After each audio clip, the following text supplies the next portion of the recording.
श्रीगन्धान् धारयामि। श्रीमहागणाधिपतये नमः।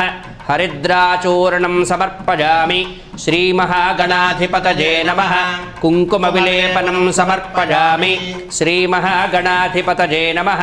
अक्षतैः पूजयामि। श्रीमहागणाधिपतये नमः। पुष्पैः पूजयामि। ओम सुमुखाय नमः। ओम एकदन्ताय नमः। ओम कपिलाय नमः। ओम गजकर्णिकाय नमः। ओम लंबोदराय नमः। ओम विकटाय नमः। ओम विघ्नराजाय नमः।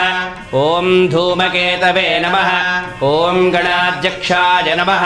ओम फालचन्द्राय नमः। ओम गजाननाय नमः। ओम वक्रतुण्डाय नमः। ओम शूर्पकर्णाय नमः। ओम हेरम्भाय नमः। ओम स्कन्दपूर्वजाय नमः। ओम सर्वसिद्धिप्रदाय